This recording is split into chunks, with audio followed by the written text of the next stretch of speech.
Welcome to part 7 of the series. In our last video, we looked at James's advice for receiving wisdom from God.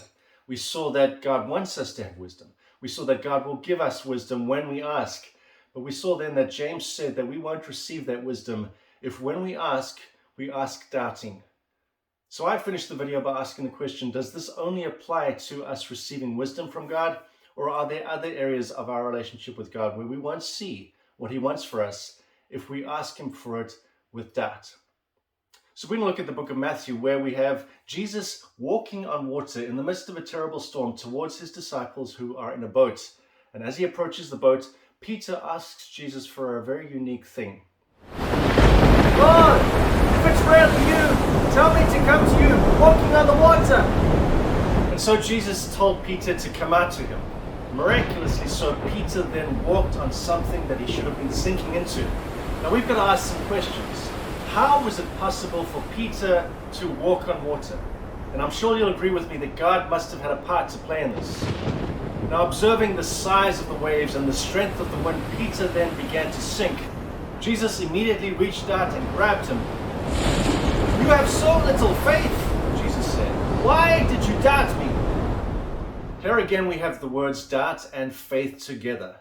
Now we've established so far that for Peter to walk on water, God must have had a part to play.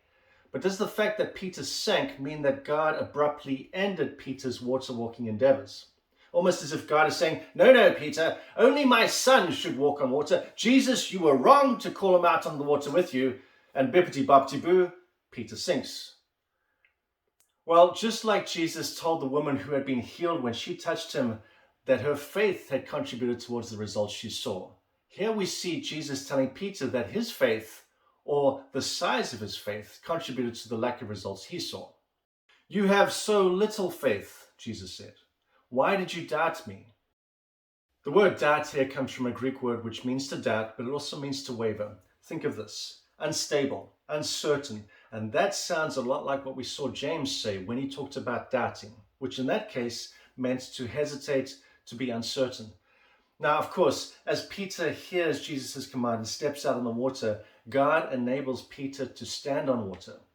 But is this all God's doing? Does the fact that when Peter hears Jesus' command that Peter steps out of the boat without hesitation, does that play any part in this? Let's look at it again.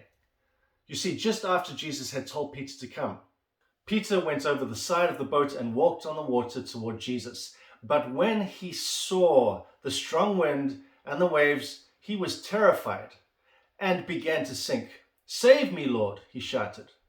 Peter's mental and emotional state changed dramatically the moment he put his focus on the condition of his circumstances. God didn't pull the plug on what Peter was doing. Peter did. Why? Because he doubted.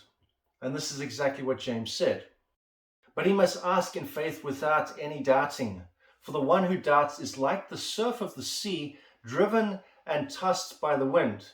Do you see that? When we doubt, we let our circumstances determine what we can do and where we can go.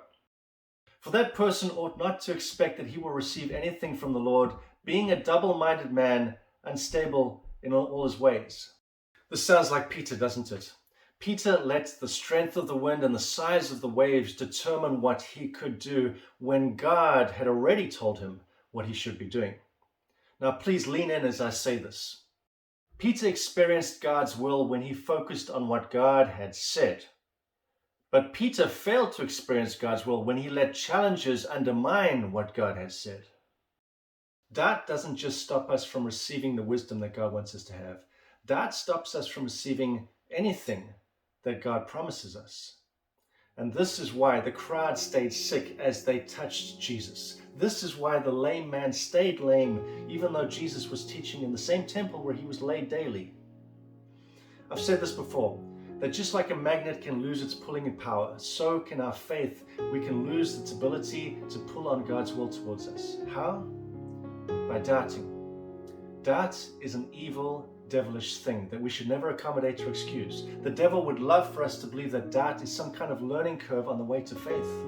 No, it's a hindrance to our faith. God is quite clear about how he wants us to live, and he also talks about what he thinks about those who don't trust what he said. And my righteous ones will live by Live by what?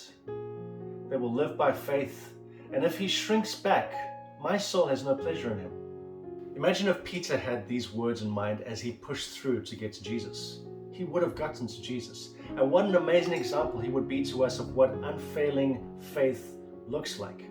But we are not like those who turn away from God to their own destruction. We are the faithful ones, not the doubtful ones. We are the faithful ones, aren't we? Whose souls will be saved. Now, all that I've said may raise some questions. There are examples in the Bible of people stepping out on what God said, but they didn't have all the answers. There was a lot of room for uncertainty and possibly even doubt. Yet these people got the results that God said they should get. Or what about the fact that Jesus said, if you have faith as small as a mustard seed, you will move a mountain? I'll answer this in my next video.